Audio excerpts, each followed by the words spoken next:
Quiero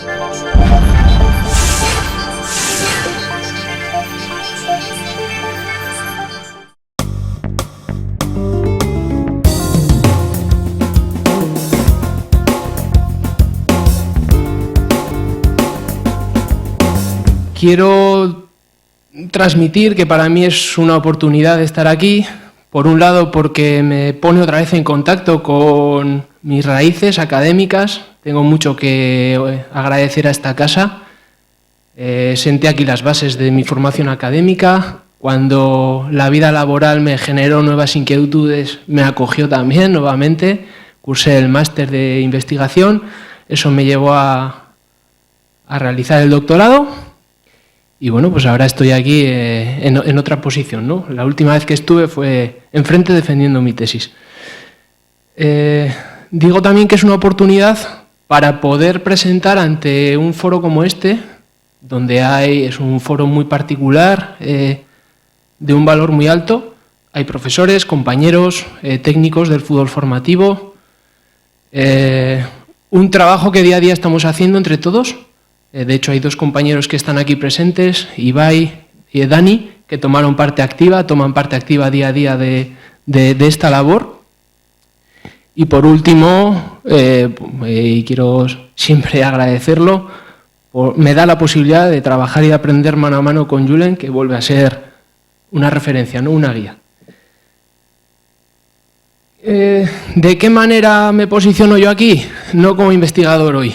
Me posiciono, hubiera venido en chándal, me daba apuro, pero tendría que estar con un chándal, porque la aportación de mi presentación va a ser esa, cómo llevar a la práctica algo de lo que aquí se ha ido planteando, algo, porque se ha planteado mucho. Y precisamente seleccionar ese algo y por qué dejar otras cosas, pues entiendo que es una labor que hay que poner también en valor. Entonces, me sale aquí la rama o la vena de maestro, entiendo que es importante, me sale explicaros cuál va a ser el esquema que articule la exposición, ¿vale? En primer lugar, compartir cuáles son los fundamentos que sostienen la propuesta que os voy a hacer. En segundo lugar, fundamental, de qué manera, por qué y de qué manera diagnosticamos el trabajo que hacemos. En tercer lugar, una propuesta, una más, quizás sea el tema central, sobre cómo planificar a través de la tarea, del juego reducido, y yo quiero matizar aquí que dentro de la idea del concepto juego reducido no incluimos exclusivamente los que se desarrollan en un espacio pequeño, también los que se desarrollan en uno medio o grande, ¿vale? Y lo mismo con el número de jugadores, pueden ser pocos, un grupo medio o un grupo amplio. Todo entraría dentro de ese concepto de juego reducido. ¿Cómo hemos tratado de optimizar esa planificación? A raíz de lo que compañeros antes han planteado, concretamente Julen, y finalmente las conclusiones de todo esto. Parto como idea de base, y aun a riesgo de caer en algo que es muy obvio y por tanto innecesario, parto de esta idea. Y esta idea viene a remarcar la creencia, la apuesta, la creencia por la potencialidad que tiene lo que se hace. No da igual lo que se haga ni cómo se haga. Ya sé que parece una obviedad, pero luego el día a día te lleva a veces a descuidarlo. Porque no son siempre los mejores los medios que se tienen. Y si no tenemos muy claro que el entorno cultiva la genética que tengamos, intentaremos que esa genética sea la mejor, pero el entorno es el que favorece sacarle jugo, ¿no? Todo el jugo que tiene la genética con la que en este momento contamos en Ibaya, por contextualizarlo ahí. Luego ese trabajo que aparentemente y muchas veces parece visible, genera un bagaje que es especialmente importante cuando hablamos de fútbol formativo en el jugador. Y empiezo con las 4 ideas que sostienen la propuesta y no viene a ser otra cosa la que voy a hacer que remarcar varias de las ideas que han ido saliendo aquí de manera explícita o implícita. La primera es romper con las creencias. Quizás sea una de las labores más complicadas en nuestro día a día. Romper con la fuerza de la costumbre, con hacer las cosas como se han hecho siempre, es lo que más cuesta. Y la alternativa, por supuesto, a la creencia, a la opinión, es la evidencia. Es cierto que hay mucho por resolver, pero también es cierto que hay mucho y cada vez más conocido. Por tanto, es algo a lo que continuamente le he dado vueltas, como os digo, me he peleado. Me resultó muy gratificante leer en el libro de David y de Julen el prefacio, la introducción, y de ahí he rescatado este parrafito. ¿Vale? Este parrafito viene a decir que el entrenamiento, por supuesto que tendrá algo de arte, algo de artista, porque hay muchas cosas que todavía no manejamos y porque incluso la intuición tiene cabida ahí, pero hay que entenderlo como una actividad científica sujeta a una serie de evidencias. Esa es la base de la que partir para avanzar. Por supuesto que el lugar para el artista está, lo hay, pero hay que aprovechar esa evidencia, hay que basarse en ella.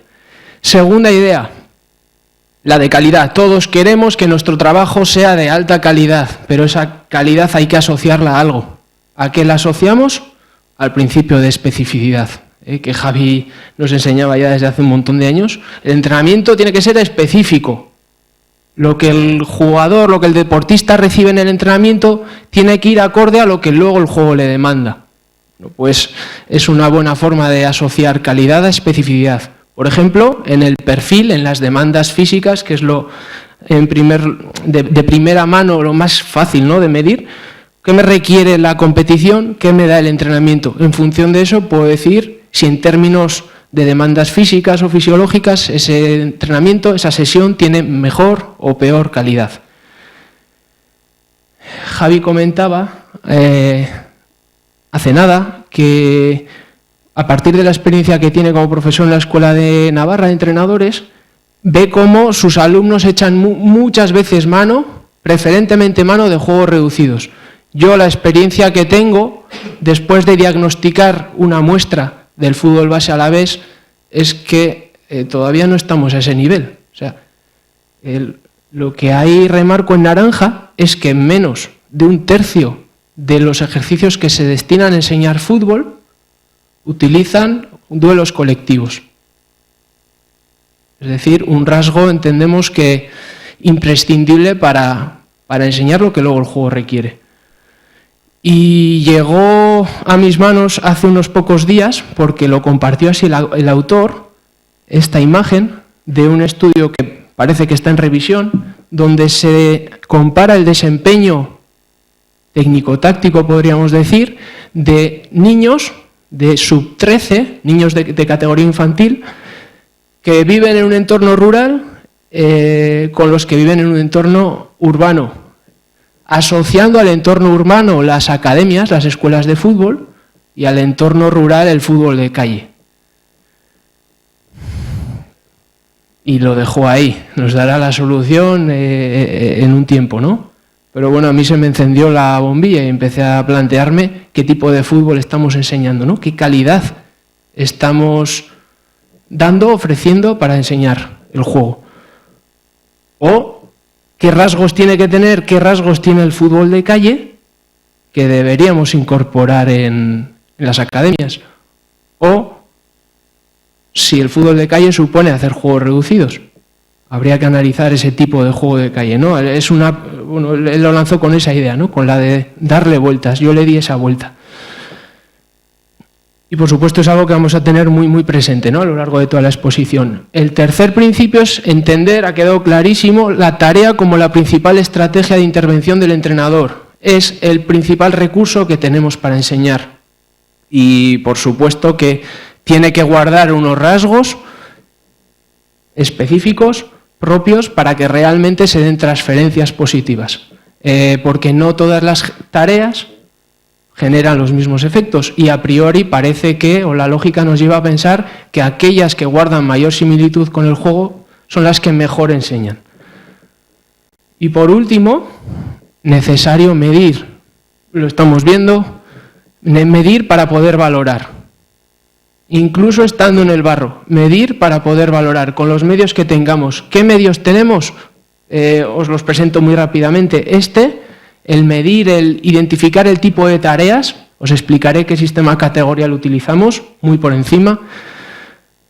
Gracias a la universidad hemos podido medir en determinados momentos las demandas de los juegos reducidos, tanto físicas como fisiológicas. Test analíticos para valorar las cualidades físicas. Una herramienta muy sostenible, muy sencilla, que nos da una idea general sobre la carga que ha tenido la sesión. Incluso algún boceto que estamos tratando de manejar para disponer de indicadores sobre cómo estamos jugando, sobre cuáles son los rasgos de nuestro modelo de juego. Y sobre todo, la idea de fondo, porque no muchas, pero en ocasiones no lo hemos cumplido. Valorar los datos, lo medido y aplicarlo. Si no, no tiene sentido, y menos para nosotros, que andamos muy apretados, con muy poco margen, ¿no?, de hacer. Ante toda esta inquietud surge el departamento de metodología, o se potencia el departamento de metodología, que tiene como principal misión dudar, tener la mente abierta y tratar de avanzar. Pero siempre os digo que desde la posición de técnico, echando mano de la ciencia, pero desde la posición de técnico y con las limitaciones que eso también tiene.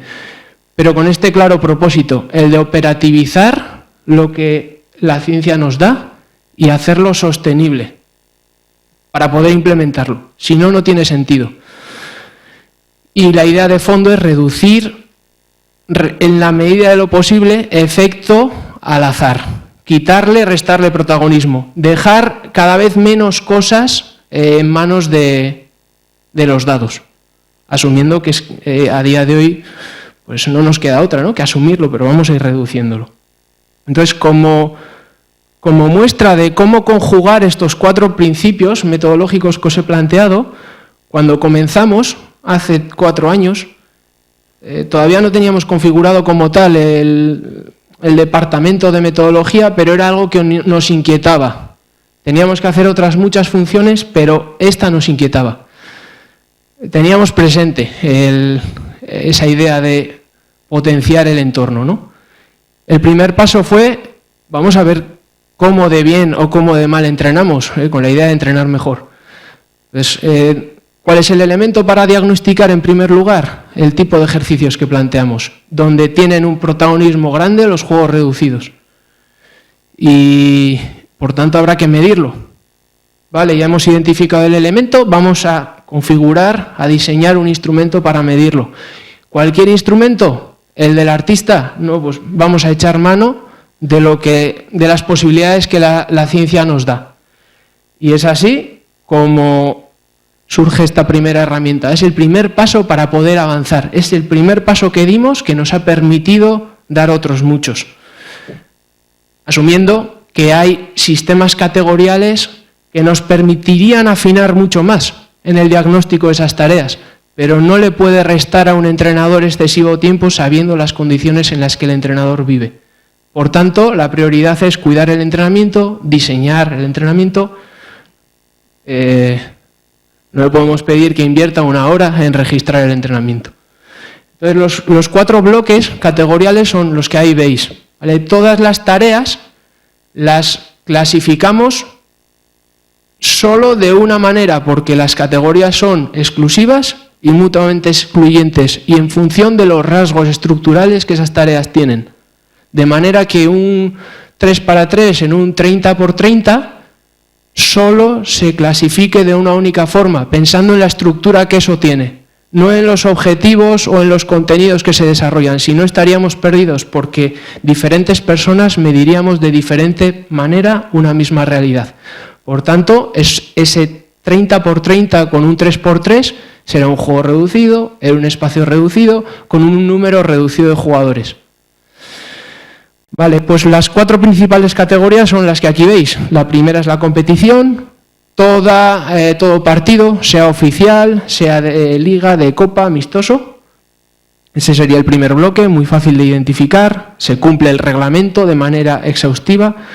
Dentro de la segunda categoría, la de no actividad, registramos el tiempo de pausa para poder calcular el tiempo efectivo se aprende a través de la acción preferentemente, cuánto tiempo de acción ofrecemos y el contenido teórico, que es un complemento y tiene que tener, frente a lo motriz, mucho menos peso, pero es un complemento importante. Entonces, todo lo que sea complemento, reducir el tiempo y tratar de darle calidad. Sesiones cortas, bien dirigidas, con buen contenido. El trabajo auxiliar sería todo aquello que está descontextualizado del juego y que va dirigido a optimizar principalmente la condición física, la forma física del futbolista. Por ejemplo, el trabajo que se hace de gimnasio, que es el que más potenciamos. Y la más gorda, la que más juego nos da y la que más peso tiene es la especial. Todo lo relativo al trabajo de los aspectos técnico-tácticos del fútbol, donde lógicamente entrarían las tareas. Entonces esta es la que os voy a explicar un poquito más para que luego podamos seguir los datos. Dentro de la especial, la más importante es la categoría de juego. Cualquier duelo individual o colectivo, ¿vale? Y dentro del juego, la que más peso tiene es el juego reducido, entendiendo por juego reducido el duelo colectivo que se realiza en un espacio común y con participación simultánea.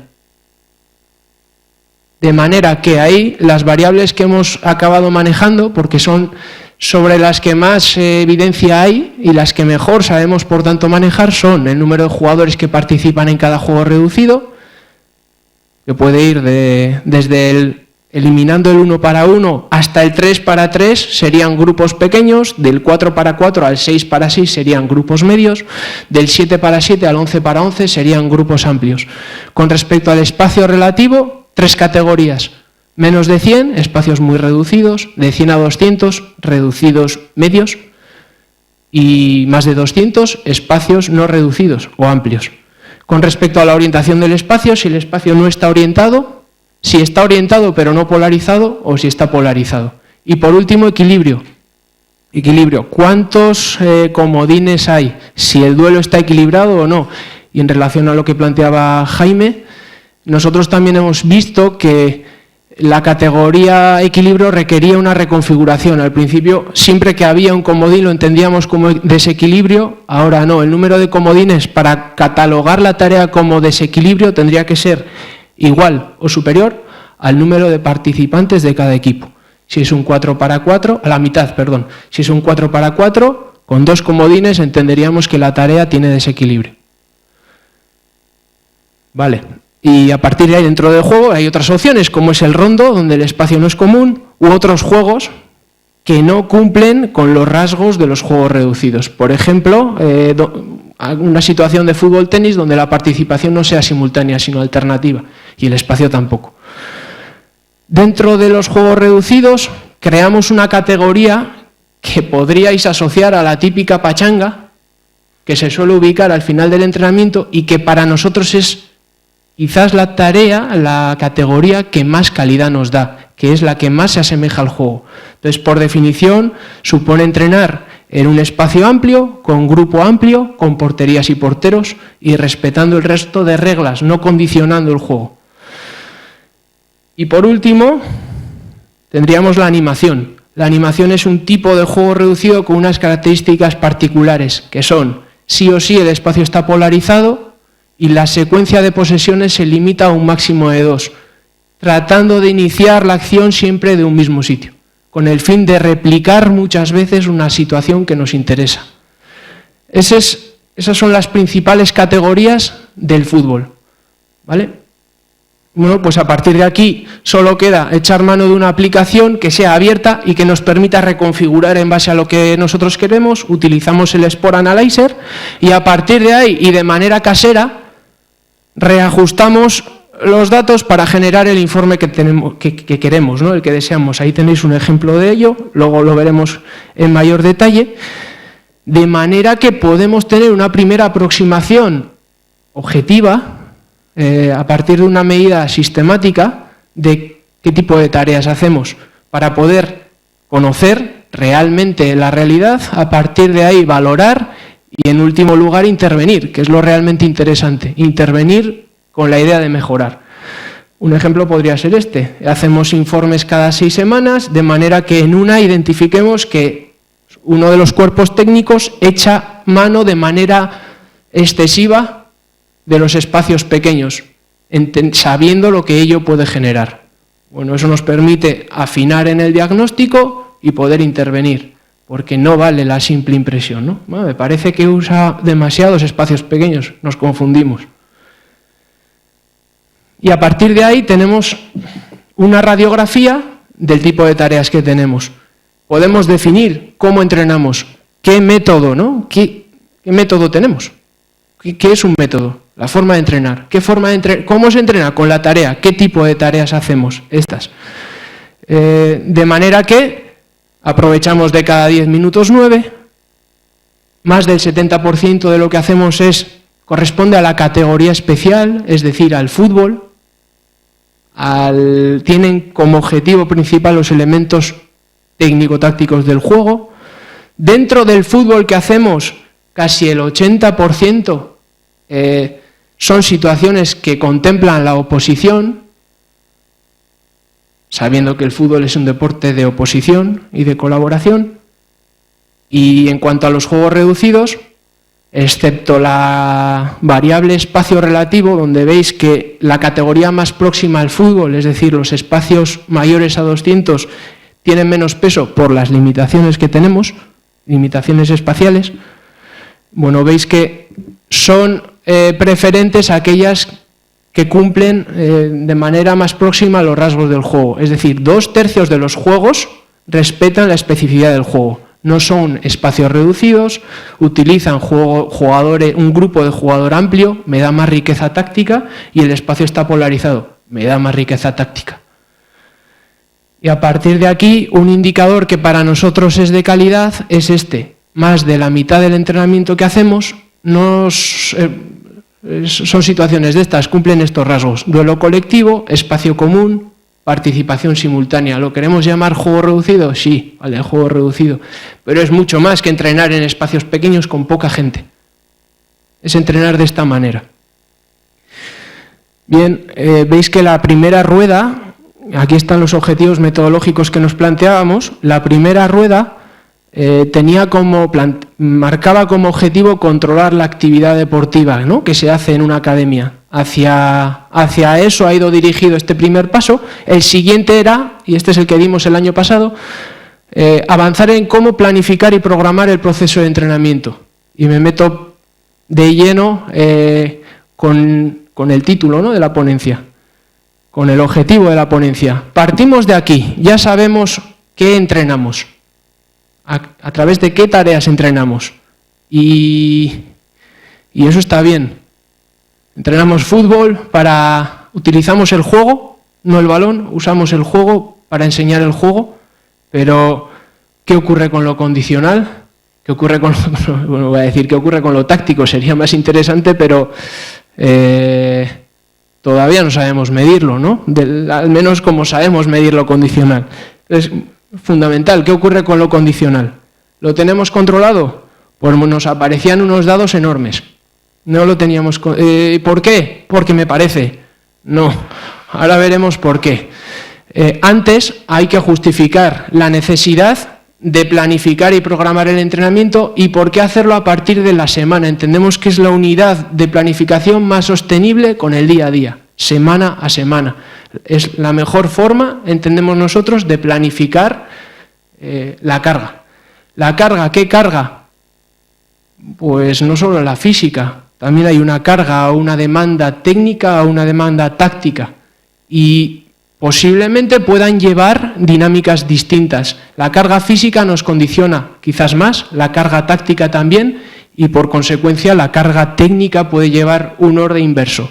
Por ejemplo, se asocia el momento de más carga al día central del microciclo. Y el día de más carga se logra con situaciones amplias. Las situaciones amplias te dan más posibilidades tácticas. Eso supone que la carga táctica y la física ahí están altas, un tipo de carga física. Bueno, la posibilidad de trabajar técnicamente a lo mejor está al comienzo de la semana. Es decir, pueden llevar dinámicas complementarias y diferentes. siempre cumpliendo con el principio de especificidad. Es decir, ¿hay alguna forma de planificar a partir de nuestro principal elemento, que es la tarea? Esa era la reflexión, ¿no? Bien, pues lo que os decía, planificamos bien, mal, a medias, echamos mano de nuestra herramienta de diagnóstico de tareas y analizamos la realidad interequipos. Cogemos 3 equipos de la academia, 3 equipos del fútbol base y analizamos el día -3. Todos tienen, no, todos no, unos tienen 3 días y otros 4, el día -3, el tercero más alejado de la competición. Vemos esto. ¿Y qué vemos aquí? Que no hay excesiva homogeneidad, no hay coherencia entre lo propuesto por diferentes equipos de un mismo club. Unos echan mano mucho en este día de espacios grandes, otros menos, unos apenas utilizan orientación ese día, otros bastante, otros casi máxima. Y estos datos no corresponden a una única semana, sino al acumulativo de 12 semanas. Luego entendíamos que era un volumen de minutos lo suficientemente representativo como para valorar esta situación, ¿no? A nivel de planificación, cómo estamos. Lo mismo hicimos intraequipo. Un equipo a lo largo de la semana alterna lo que hace o hace siempre lo mismo. Y aquí lo veis, siempre ganan los grupos amplios, siempre ganan los espacios medios y preferentemente ganan los espacios polarizados. Es decir, podemos concluir que existe una excesiva variabilidad entre los diferentes equipos de una misma academia, que además no siempre se sigue una lógica en el reparto de las cargas, y que tampoco hay una alternancia, una diversificación en el trabajo por días. Se trabaja lo mismo más o menos en el día -3, en el -2 y en el -1. A partir de aquí, el objetivo es claro, ¿no? Disponer de un patrón tipo que nos facilite, que al técnico le facilite, no que le encorsete, pero sí que le ayude a distribuir mejor esa carga, con el objetivo de reducir el efecto del azar. ¿Y qué utilizar para planificar? Lo que decía antes, la tarea. ¿Qué elementos concretamente? Los que tenemos recogidos en el diagnóstico de tareas, que son el espacio relativo, el número de jugadores que toman parte en la tarea, la orientación del espacio y el equilibrio. Este planteamiento es de comienzos del 2015. Ya veíamos que Portugal iba a ganar la Eurocopa. Y por eso echamos mano de la periodización táctica como referencia, ¿vale? Como siguiendo sus postulados vemos qué caracteriza un día de tensión, qué caracteriza un día de duración y qué caracteriza un día de velocidad, espacios reducidos, pocos jugadores, espacios amplios, más jugadores, espacios amplios, menos jugadores.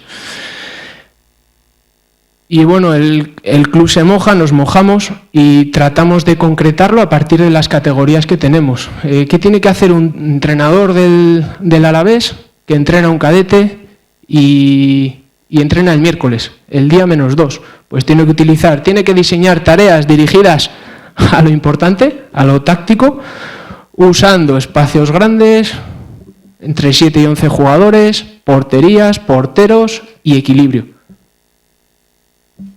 Y en cuanto al régimen de trabajo, ese trabajo va a ser más continuo. Ahí tenéis de manera aproximada los tiempos de trabajo, los tiempos de descanso, los principios del juego asociados a un espacio grande. Vamos más al trabajo de lo intersectorial, de lo colectivo, y cuál es la cualidad física que tomaría más protagonismo.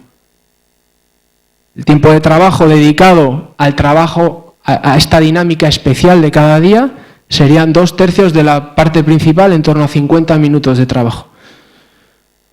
¿Lo hemos llevado adelante? Pues vemos que sí. Volvemos a usar nuestra herramienta de diagnóstico de tareas y vemos que el día -3, que tiene esos condicionantes, se cumplen. Estos son los datos medios de los 6 equipos del fútbol base durante 2 mesociclos, durante 12 semanas. El primer día, el día -3, dinámica de tensión, ya veis que poca tarea con grupos amplios, tareas en espacios reducidos y poca presencia de porterías, ¿no? Poco polarizado y echando más mano de la igualdad. Lo mismo ocurriría el día central, el día -2, dinámica de duración. En este caso se alternan, ¿vale? Se da la vuelta, los espacios que ganan son los amplios, los grupos son los amplios, los espacios reducidos se minimizan, prácticamente todo el espacio está polarizado y lo mismo ocurre con la igualdad. Apenas se hace uso de la desigualdad. Y finalmente, el día previo a la competición, con una orientación más de velocidad, pues esos serían los rasgos. Grupos más amplios, espacios medios, polaridad, porterías y equilibrio.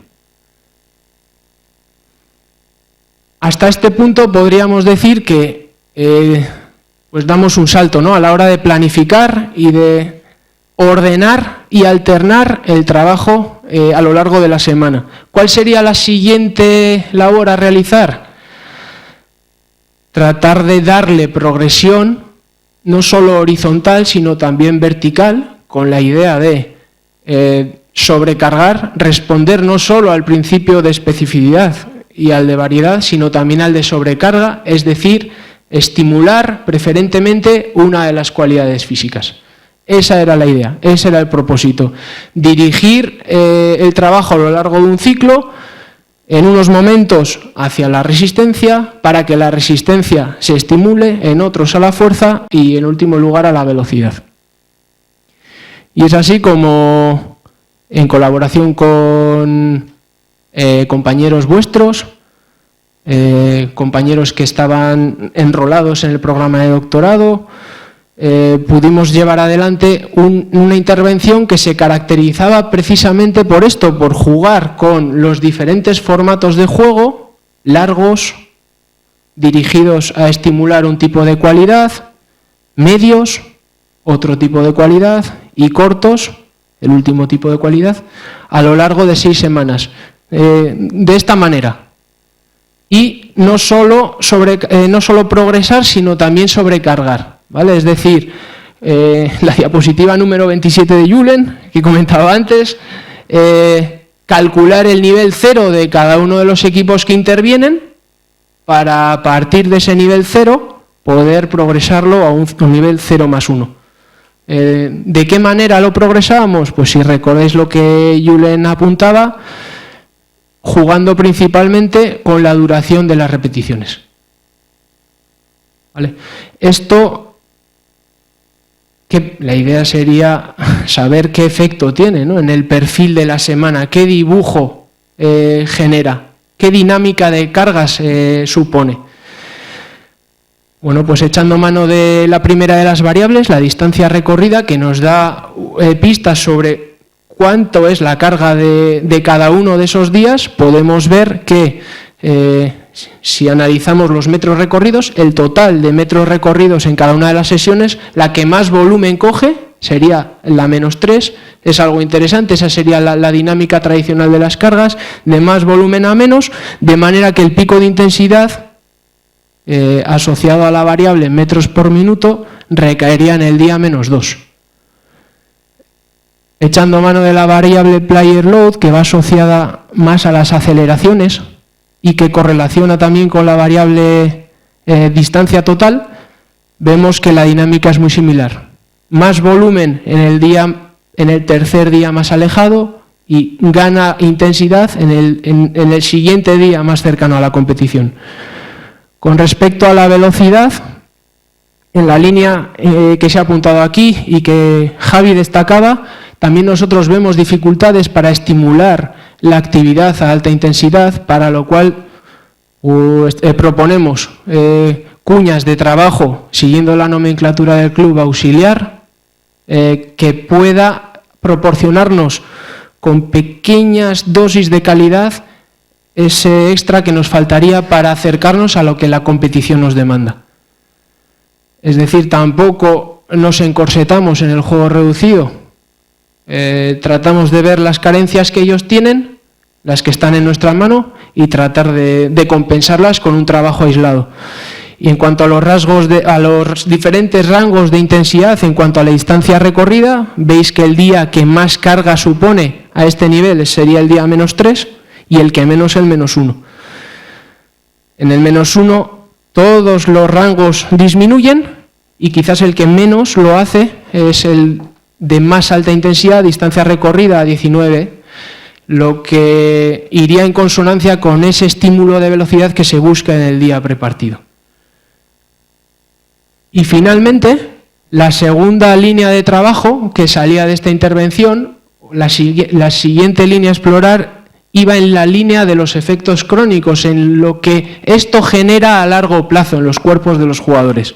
Es decir, la pregunta sería, ¿es posible mantener el rendimiento físico o incluso mejorarlo ligeramente a través del propio juego, echando mano de esa literatura científica y de la pega que nos pone en cuanto al efecto techo? Pueden estimular a aquellos que no están en un estado de forma muy alto, pero ¿qué ocurre con los que ya están bien? Esos no mejoran. Quizás la dosis no haya sido suficiente. Jugando con eso, partiendo de esa hipótesis, es decir, de que incrementar la dosis pudiera generar mejoras a través del juego, es cuando, antes de esta intervención medimos. ¿Y cómo medimos? A través de pruebas analíticas, test condicionales, que ahora rápidamente os expondré, y a través del propio juego, a través de los propios juegos reducidos. ¿Y de qué manera? ¿Qué aspectos de la carga? 3 aspectos. Aspectos referidos, es decir, no solo variables fisiológicas, sino también variables físicas. ¿Y qué tipo de variables físicas? Las asociadas a la aceleración, a la velocidad, a la resistencia.